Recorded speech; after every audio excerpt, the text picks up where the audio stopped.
Salut à tous, j'espère que vous allez tous très bien. On se retrouve pour un Actu OM très orienté mercato encore une fois. On parlera aussi bien sûr de tout ce qui entoure le club sur les derniers jours hors mercato, mais on va se concentrer bien sûr sur toutes les dernières rumeurs et infos au sujet du mercato en particulier. N'hésitez pas à nous suivre sur Twitter et Insta, les liens sont en description, à vous abonner en activant la cloche pour être au courant de chaque sortie de vidéo, à laisser un petit pouce bleu, ça aide beaucoup la chaîne à se développer, et à réagir aux infos de la vidéo dans les commentaires. Petite question pour vous qui regardez cette vidéo, quel latéral gauche aimeriez-vous voir venir à l'OM cet été? Ou alors est-ce que vous pensez que Roca aurait sa place cette saison dans l'effectif? On vous attend en commentaire les amis. On va commencer cette vidéo par une info sur la préformation. L'équipe annonçait hier que Grégory Vignal avait été choisi par Nasser Larguet pour devenir le responsable de la préformation. Vignal est un ancien joueur pro de Liverpool, de Lens, de Southampton et des Rangers entre autres. Il a aussi été en charge des U18 des Rangers avec qui il a gagné la Youth League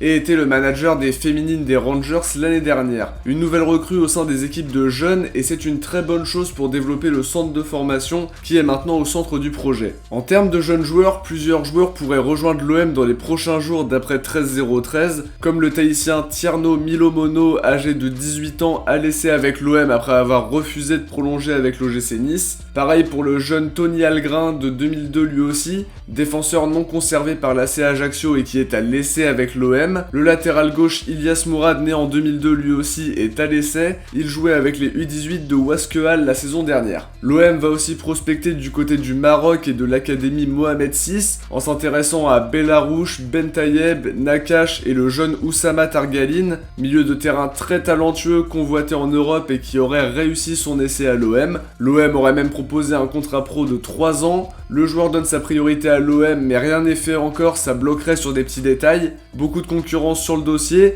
En tout cas, je trouve ça très bien, ça bosse vraiment bien du côté de la formation. On peut sans doute dénicher de super joueurs du côté du Maroc et dans ce genre de pays où on va pas forcément puiser alors qu'il y a un gros vivier de talent. Sur le match contre Saint-Etienne en ouverture du championnat, 5000 supporters devraient être autorisés, mais une dérogation va être demandée par le club pour en accueillir 20 000.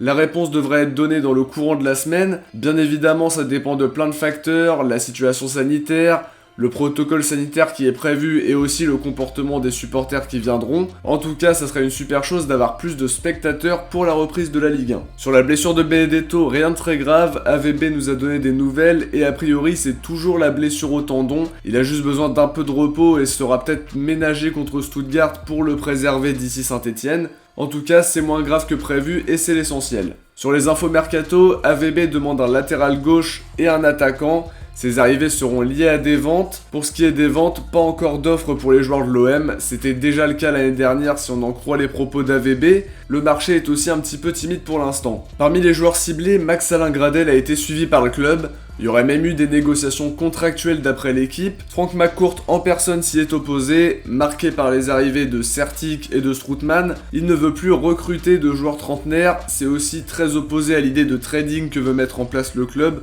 On le comprend, lui veut plutôt recruter des jeunes joueurs pour faire des plus-values. Au niveau des attaquants ciblés, une shortlist de 4 joueurs a été établie, et parmi ceux-là, il figurerait José Juan Macias, l'attaquant de Chivas, un intérêt sorti par AS au Mexique, confirmé par l'équipe. Aucune offre n'aurait été proposée, 8 buts pour Macias la saison dernière en tournoi d'ouverture. Il y a de la concurrence, il y a la Real Sociedad, la Lazio, il y a aussi Lille. L'intérêt lillois me paraît peu probable puisqu'ils ont déjà recruté Yilmaz, et la pépite canadienne Jonathan David devrait rejoindre le club prochainement. Sur la piste, Caio Henrique, latéral gauche de l'Atlético.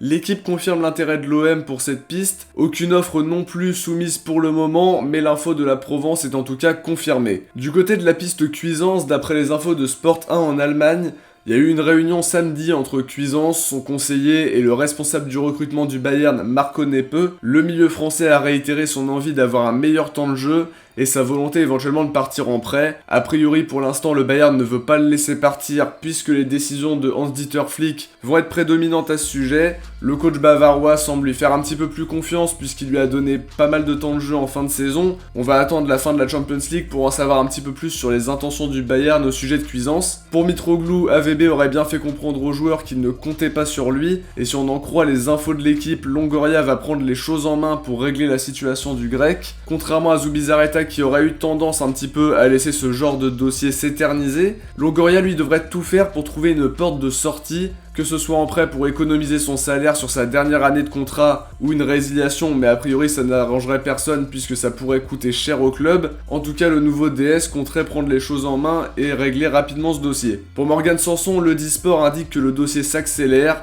Arsenal aurait pris des renseignements sur le joueur qui suivrait depuis déjà quelques temps. Pas d'offre pour le moment si on en croit la source, mais ça pourrait s'accélérer dans les prochains jours pour le joueur le plus proche du départ côté marseillais. Voilà ce qui a rythmé en tout cas l'actu de l'OM ces derniers jours. J'espère que cette vidéo vous aura plu. On se retrouve dans la semaine pour faire le point sur l'actu de l'OM à nouveau. Merci à tous d'avoir regardé cette vidéo. Ciao, portez-vous bien et surtout allez l'OM.